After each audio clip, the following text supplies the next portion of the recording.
कराची के शहरी आजकल एक ऐसी संगीन गलती कर रहे हैं जो मुमकिन तौर पर खुदा न खास्ता किसी बड़े सानहे की वजह बन सकती है। आपको दिखाएंगे अभी आगे चल कर वो वीडियो। आप वीडियो देखकर अपनी राय का इज़हार कमेंट सेक्शन में बतौर शहरी कीजिएगा और तजावीज़ भी दीजिएगा। ये सिर्फ खबर नहीं है, जो सूरत हाल आज 30 तारीख से बिगड़ चुकी है, यानी कि जून की 30 तारीख से अब सूरत हाल में मज़ीद बिगाड़ आ रहा है और शहरी अभी भी इस बात को मानने के लिए तैयार नहीं है। ये सूरत हाल है क्या, आपको दिखाएंगे। कराची के साहिल समंदर पर गुज़िश्ता एक हफ्ते से लहरें ऊंची हैं, समंदर बिपरा हुआ है, कई हादसात भी रिपोर्ट हुए हैं, लेकिन आज इतवार के रोज़ भी हमने देखा कि शहरी वहां पर पहुंचे। बड़ी तादाद में ख़वातीन, बच्चे, बड़े मर्द हजरात भी पिकनिक मनाने के लिए और समंदर में नहाते रहे। दफ़ा 144 की खिलाफ वर्जी होती रही, लेकिन ये सब कुछ क्या था आपको दिखाते हैं अभी आगे चल के वो वीडियो। मैं हूं आदिल अजीज़ खानज़ादा, आप देख रहे हैं न्यूज़ 24/7 उर्दू। इस तरह की मालूमाती न्यूज़ अपडेट्स के लिए आप चैनल को ज्वाइन कर सकते हैं यूट्यूब पर, दीगर सोशल मीडिया अकाउंट्स पर भी हमें ज्वाइन कर सकते हैं। देखिए ज़रा, ये हॉक्स बे का मंजर है जहाँ पर समंदर का पानी अब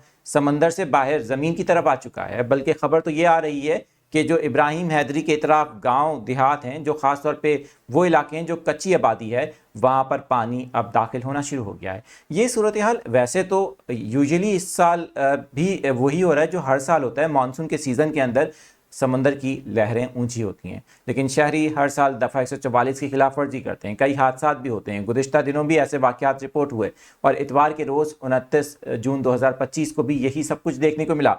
कराची के साहिल पर दफ़ा 144 की खुल्लम खुल्ला खिलाफ वर्जी होती रही। बतौर शहरी आप अपनी राय का इज़हार कर सकते हैं और इस वीडियो को आम करें, लोगों तक पहुंचाएं, अवेयरनेस लाएं, ताकि लोगों में समझ हो। अपनी जान की परवाह करें, दूसरों को भी बचाएं, अपने आप को भी बचाएं और किसी बड़े हादसे से खुद भी बचें।